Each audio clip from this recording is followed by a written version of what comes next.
அனைவருக்கும் வணக்கம். சித்துக்குமாட்டிக்காக இருக்கிறேன். நாங்கள் என்ன செஞ்சுட்ருக்கோன்னு பார்த்தீங்கன்னா MT4 and MT5 பிளாட்ஃபார்முக்கு EA develop பண்ணிகிட்ருக்கோம். ஸோ நீங்கள் ஏதாச்சும் ஸ்ட்ராட்டஜியில் இண்டிகேட்டர் வச்சுருக்கீங்கன்னா காண்டாக்ட் பண்ணுங்கள், EAவை டெவலப் பண்ணிக்கலாம். ஸோ ட்ரேடிங் வியூவில் ஏதாச்சும் ஒரு இண்டிகேட்டர்ஸ் இல்லை ஸ்ட்ராட்டஜி வச்சுருக்கீங்கனாலும் சொல்லுங்கள், அதை வந்து EAவை டெவலப் பண்ணிக்கலாம். ஸோ நம்ம இந்த வீடியோவில் என்ன பார்க்க போகிறோம் அப்படின்னு பார்த்தீங்கன்னா உங்கள் ப்ரோக்கர்ஸ் பற்றி நீங்கள் தெரிஞ்சுக்கணும். ஸோ அதுதான் முக்கியமான கண்டென்ட் ஆக்சுவலாக. இங்கே மேலே வெப்சைட் பார்த்தீங்கன்னா wikifx.com அப்படின்னு இருக்கும். ஸோ நான் கீழே டிஸ்கிரிப்ஷனில் லிங்க் கொடுக்குறேன், அதை கிளிக் பண்ணுங்கள். கிளிக் பண்ணி இந்த வெப்சைட்குள்ளே போய்ட்டு உங்களுக்கு என்ன ப்ரோக்கரை பற்றி தெரிஞ்சுக்கணுமோ அந்த ப்ரோக்கர் பற்றி நீங்கள் டைப் பண்ணிங்கன்னா இங்கே தெரிஞ்சிருவோம். எக்ஸாம்பிள் இந்தியாவில் பார்த்தீங்கன்னா நிறைய பேர் எக்ஸ்னஸ் யூஸ் பண்ணிகிட்ருக்காங்க. எக்ஸ்னஸ் அப்படின்னு டைப் பண்ணி ஜஸ்ட் சர்ச் கொடுத்தீங்கன்னா எக்ஸ்னஸை பற்றி வந்துடும். அவங்க ரெகுலேட்டட் கம்பெனி, அவங்களோட ஸ்கோர்லாம் வந்துடும். அது பார்த்திங்கன்னா 8.37 வாங்கியிருக்காங்க. MT4 அண்ட் MT5 லைசன்ஸ் வச்சுருக்காங்க, ஃபுல் லைசன்ஸு.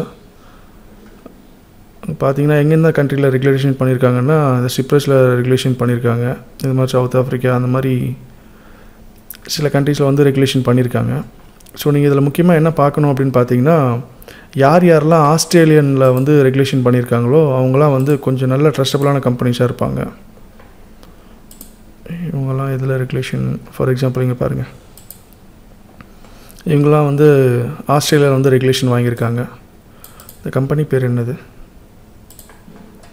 FXCM. ஸோ இவங்களாம் பார்த்திங்கன்னா ஓரளவுக்கு ட்ரஸ்டபுளாக இருக்க வாய்ப்பு இருக்குது. பிகாஸ் ஆஸ்திரேலியன் ரெகுலேஷன் ப்ரொவைட் பண்ணுறது அப்படிங்கிறது வந்து கொஞ்சம் கஷ்டமான விஷயம், எல்லா கம்பெனிஸுக்கும் கிடைக்காது அந்த ரெகுலேஷனு.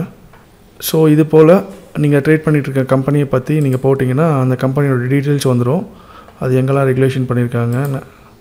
ஸோ அந்த டீட்டெயில்ஸ் பார்க்கும்போது உங்களுக்கு தெரிஞ்சிடும். ஃபார் எக்ஸாம்பிள் இந்த IC மார்க்கெட்ஸ்லாம் பாருங்கள், ஆஸ்திரேலியன் செக்யூரிட்டிஸ் ரெகுலேஷன். ஸோ இந்த கம்பெனிஸ்லாம் வந்து கொஞ்சம் ட்ரஸ்டபுளாக இருக்கும்.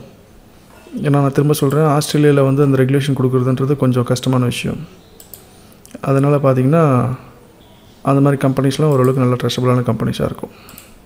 ஸோ தேங்க்யூ ட்ரேடர்ஸ், நெக்ஸ்ட் வீடியோவில் பார்ப்போம்.